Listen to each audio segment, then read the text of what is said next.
from wherever you're watching us, this is the midweek edition of Sports Tonight on your award-winning Channels Television. My name is Yemi Adebayo. It gives me so much pleasure to welcome you as we take a trip across the fast-paced and ever-exciting world of sports. Well, there's a lot going down tonight. A lot has been happening in the world of sport. The talks about the Olympics has been affected by the Zika virus. We'll be talking about that. We'll be talking about the African Nations Championship. Of course, you know, Nigeria are not there anymore, but teams still going on strong. We'll talk about that. Well, we'll talk about our boxers. We'll give you a slice of taekwondo on the show tonight. We'll also talk about the Super Eagles. What's new with the Super Eagles? What's new with the coach of the Super Eagles? We'll be giving you all of that on the show tonight. As you already know, the MPFL Super 4 is currently going on. We will also talk about that on the show tonight. We'll spare a thought for tennis if we have the time on the show. That's going to be the outlook of the show tonight. As we always tell you, the show is not complete without you giving us your in-swingers, without you participating. And of course, this is how you can be a part of everything that we have lined up for you tonight. Of course, you can send in your comments, your tweets. That's how you can do it. And it's on your screen. You can send us your comments on Facebook. It is Channels-Sports. And of course, our verified Twitter handle, it is at Channels_Sports. You can give us your opinion to issues raised on this program. As you already know, all our top stories can be found on our website. It is channelstv.com and on youtube.com/channelsweb. And of course, you can also visit m.channelstv.com to view us live on your mobile device, talking about your iPad, your iPhone, and your BlackBerry. It also gets better. You can also download the Channels TV app for Android, iOS, and Windows phones from their respective stores, all in a bid to view us and be a part of everything we're doing on the show tonight. Well, like I said, a lot to talk about on the show tonight. We will be talking about boxing, talking about table tennis. The big news coming from the world of table tennis. The rankings released today. And of course, our man, Aaron Kodri, climbed up 24 places from 59 is 35. Well, before I go on, let me quickly introduce my partners on the show. That will be talking about all of these things that I've talked about tonight. Well, sitting right next to me, Julian Ajunwa. It's always good to have you around. So let me welcome you to the show, Julian. Yeah, good evening, Yemi. It's always a pleasure being on the show. Good evening to all the viewers out there. All right, and of course, Onyiwuchi Wachuku sitting to my far right. It's always a pleasure to have you with us, Onyiwuchi Wachuku. Thanks for having me, Yemi.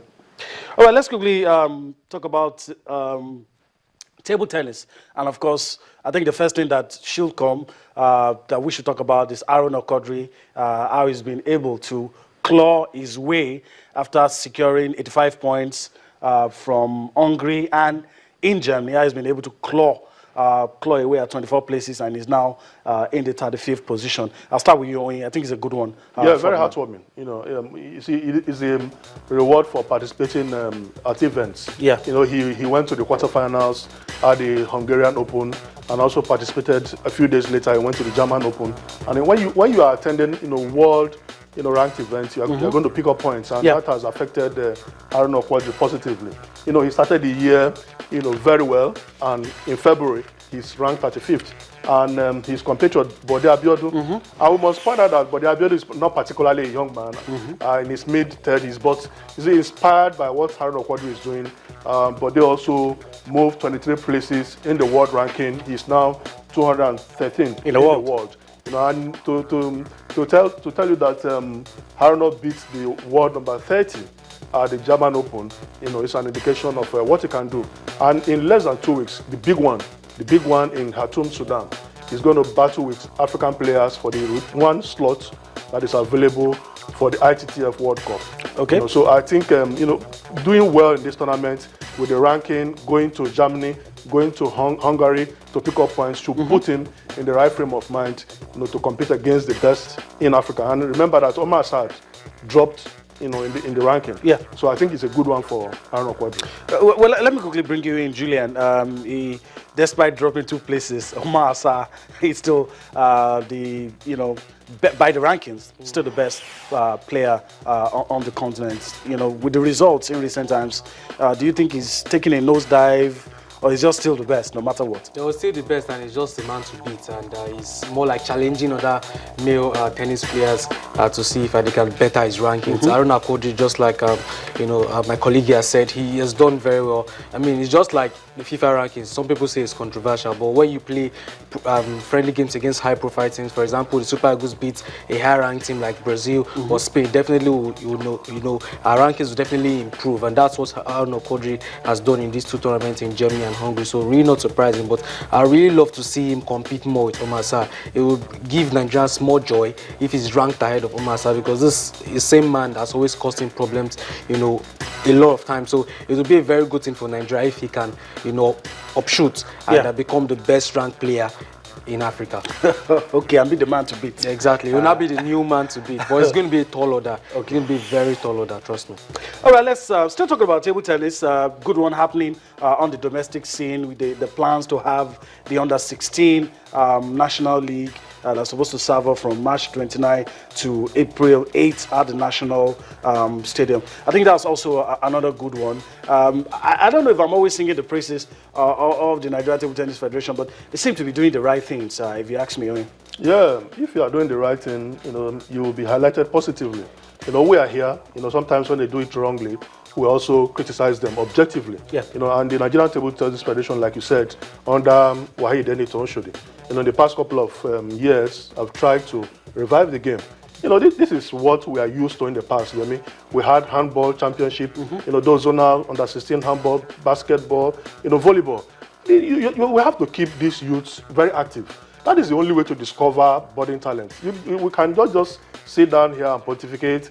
Maybe the federation officials sit down in their offices, in the confines of the office, and nothing is going to happen. But if we organize tournaments like this, then we are going to get the talented players to beef up the teams from the age grade level, moving up. So I think this is the way forward. We just pray that they will be able to sustain the momentum. As many as possible tournaments here and there. There are several geopolitical zones in this country. If we can, and 774 local governments in this country, if we can spread tournaments, then getting talent will not be very difficult.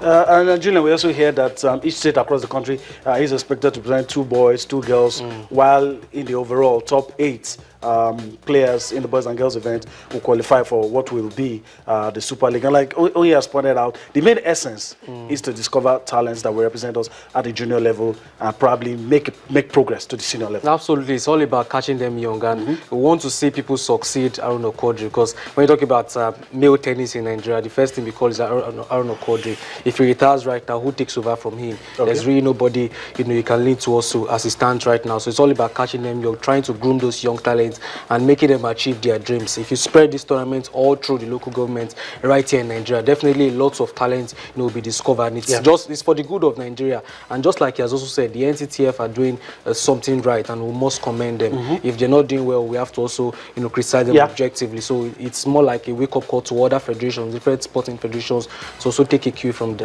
this. Organize tournaments that are designed to groom talent, that are designed to catch towards growth. Exactly, towards growth and development, not just football but to other sports. All right, still talking about every association, every federation in Nigeria right now. Gradually, everybody is preparing for the 2016 Olympics. Some, ensuring that their plans go smoothly, so that the athletes that will represent Nigeria will, of course, be in shape for the tournament, in spite of the Zika virus that seems to be in the news. We'll get to that later on the show. But only what's the good news? Talk about boxing, and for some time there were fears that these guys probably will not get the opportunity to represent Nigeria. But something good is coming out, and quickly share with us the boxers. Yeah, that's right. Yemi. There was this speculation that they might not go into camping, and if you don't camp, if you don't prepare, if the coaches don't have the opportunity to spread their philosophy, what they want these boxers to do. Tune those boxers. We're just going to go there and mess up the country. So I think by February 7th, that's on Sunday, 15 male and 9 female boxers, will start camping. Some are from England, some are from Belgium, and they are so excited. I read statement credited to some of them based in the UK, and they're excited that they have already booked their ticket. They want to come down. They've been waiting for this. Going to the Olympic Games is the dream of every athlete. And if you don't camp, if you don't prepare, and you just hurriedly assemble a team and go and